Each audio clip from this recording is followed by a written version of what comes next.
Welcome to the Emerging Minds Families podcast. Hi, I'm Nadia Rossi, and you're listening to an Emerging Minds Families podcast.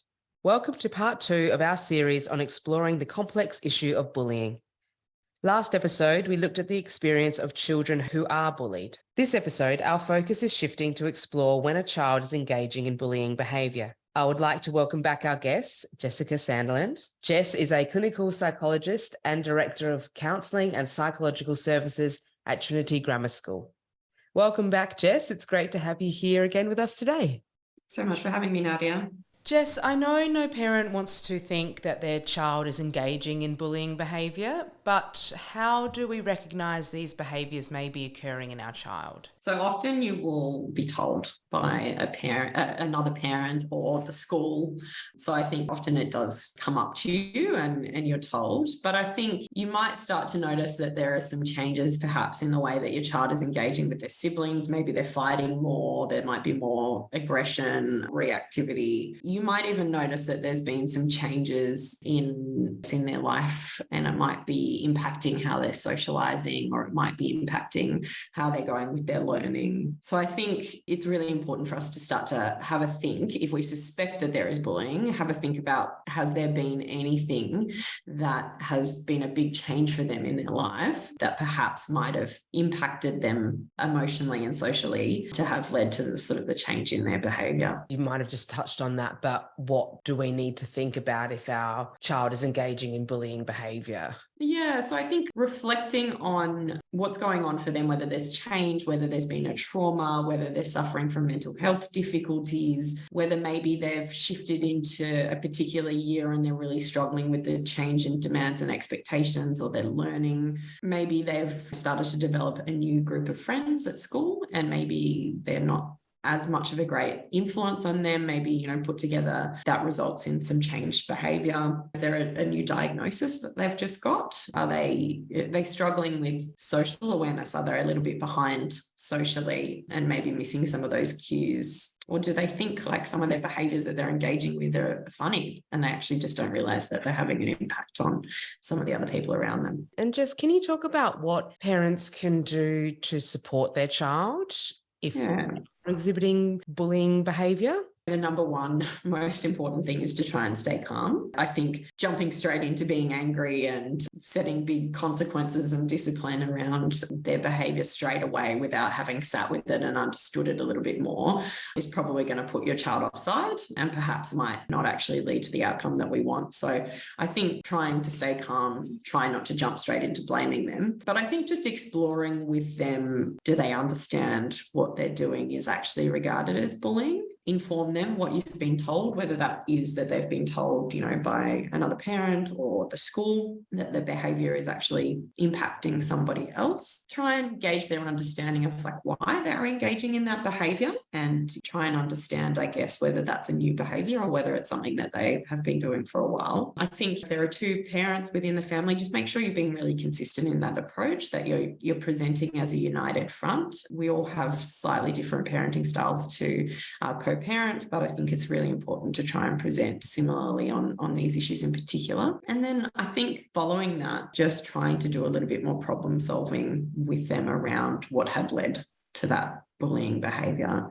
Was it that they were being bullied themselves? Are they copying the behaviour of a friend or somebody else they've seen? Where did they learn that behaviour from? Or is it that they're actually just really struggling socially, and how come? What's going on? And if a parent has started this conversation with their child and the child is adamant that they are not bullying, what can a parent do if their child is adamant that they are not bullying? Yeah, absolutely. And I think, there are times where we are going to come across this. I think, just having a conversation to explore why your child is viewing it differently, and helping them even to reflect on why do they think the other child is viewing it differently?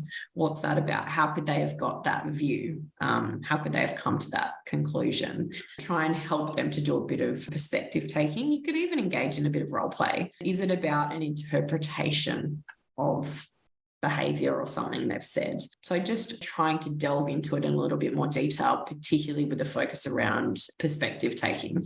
If I was in that person's shoes, how might I have viewed it? Why do you think they might have viewed it that way? And what role do you think schools can play in this situation? So I think school play a really big role. I think, there's obviously the role that they play around the discipline, the consequences, all of that sort of thing. And I think that's super important. But I think also school play a big role in understanding, I guess, and providing some input to the family around whether there's been a change in their behaviour, whether they're struggling socially or with their learning, whether they're particularly stressed. I think that's really important for them to try and consider. And just as it is important for the person who has been bullied to access some counselling support, I think it's really important to help these children who are engaging in bullying behaviour to work with a counsellor around their behaviour and how perhaps they could be changing their behaviour, I guess, and working on some strategies to help communicate whatever it is that they're trying to communicate in a more respectful manner. Will the school often engage with the parents in a conversation if their child is exhibiting bullying behaviour? It really depends on the age of the child. So I think primary school, absolutely. The school will go to the parents because ultimately they're really still learning the rights and wrongs around behaviour. And I think it's really important that, again, we present as a united front with the parents and the school working together as a team. So yes, the school will often come to parents in high school. Look, maybe in the first kind of instance or so, perhaps they won't, but they certainly do if there's more than one occasion. So I think if there's repeated behaviours, the school are normally going to engage with the parent to try and help get a broader approach, I guess, and to try and really understand what's going on. Jess, what do you think parents can do from a young age to support their children in understanding that bullying behaviour isn't appropriate? There's plenty of things that parents can do. I think modelling appropriate behaviour from an early age is really important. So sort of modelling positive engagement with others, modelling empathy and modelling sort of forgiveness and grace. I think parents can talk a lot about perspective taking as well, just so that their children get used to being able to put themselves in the shoes of others. I think that's really important. Again, talking a lot about the fact that everybody has differences, everybody has strengths, everybody has differences, and that everybody deserves respect. So having those sort of conversations quite early. I think if there's concerns around cyberbullying, I think, again, parents need to be monitoring this. And the other thing is parents need to be monitoring what their children are watching, even on TV. What are they picking up? And that's really important to know, if they're witnessing aggressive or violent behaviour, we need to try and probably shift what they're watching. I think the other thing is just to help your child to develop a bit of an understanding of trying to give them an understanding or an experience around how they can help others as opposed to engage in sort of negative behaviour, is helping them to volunteer from a young age in opportunities that give them a chance to see how other people are, to see that other people have strengths and weaknesses, and to try and learn to respect differences as well. So I think that can be a good place for parents to start. So Jess, I'm wondering if it is found that your child is engaging in bullying behaviour, what approach can a parent have with their child?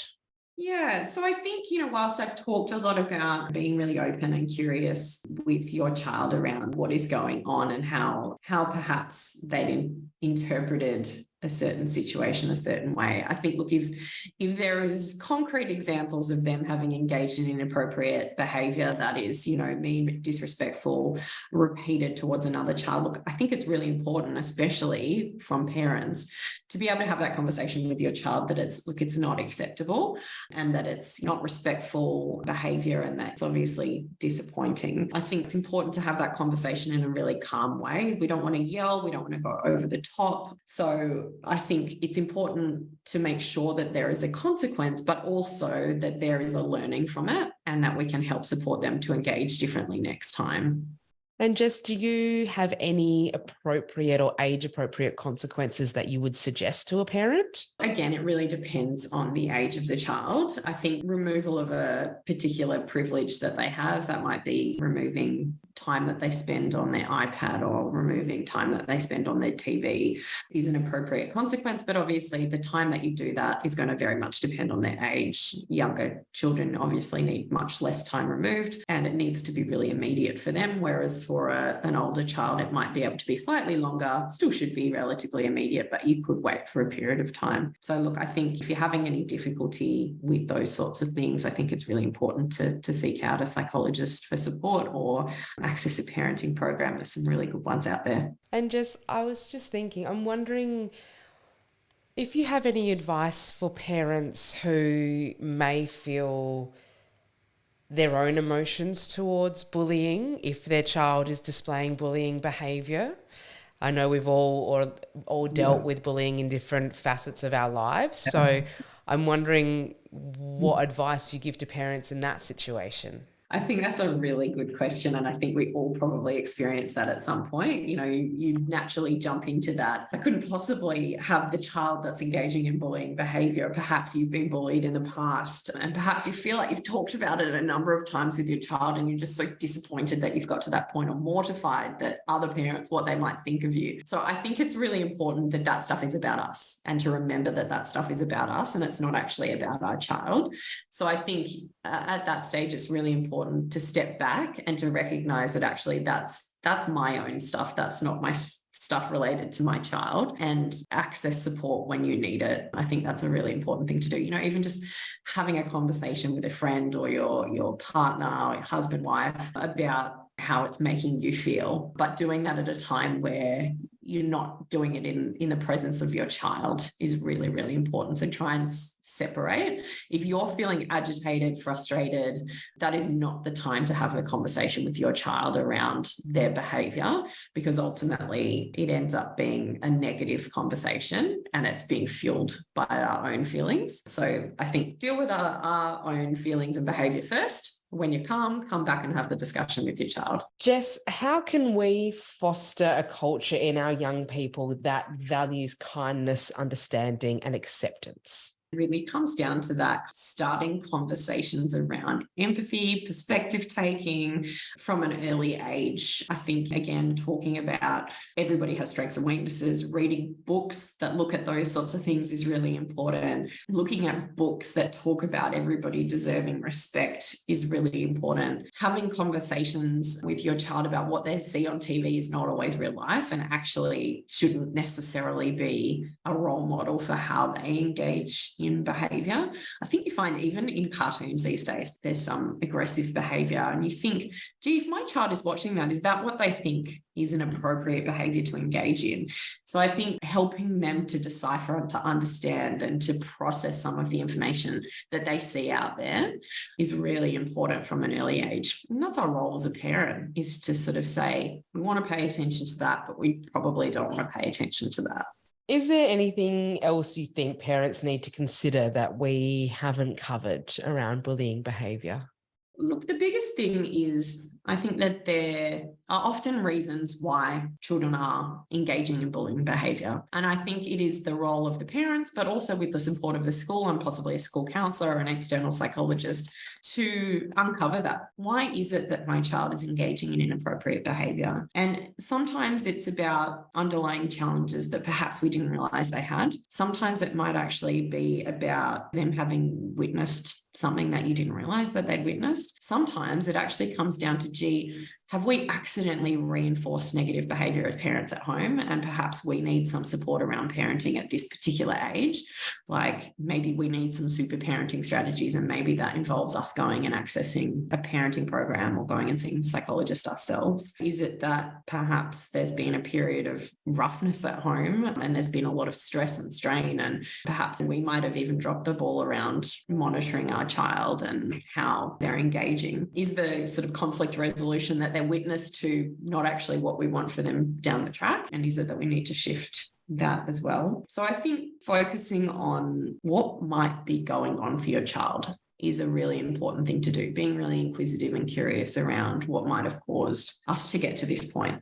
And Jess, we always like to leave our audience with a few takeaways that they can remember and focus on at the end of our podcasts. So what would be the main points you would want parents to think about from today's conversation? I think for me, probably the biggest point is around how you engage with the school. I think try and remember that it's going to be most beneficial if you're working with the school collaboratively. I think it's really easy for us to go in there and try and be the biggest advocates for our child and think, oh, gee, my child would never do that. But I think be open-minded and see the relationship with the school as a positive one and an alliance, and use it as an opportunity to be curious about why perhaps my child engaged in this behaviour, or perhaps engaged in a behaviour that was interpreted in a certain way. So I think that's the most important thing, to see that relationship as really important and use the school as a way of trying to understand what's going on for your child and how you can better support them. Jess, thank you so much for sharing with us today. No worries. Visit our website at www.emergingminds.com.au/families for a wide range of free information and resources to help support child and family mental health. Emerging Minds leads the National Workforce Centre for Child Mental Health. The centre is funded by the Australian Government Department of Health under the National Support for Child and Youth Mental Health program.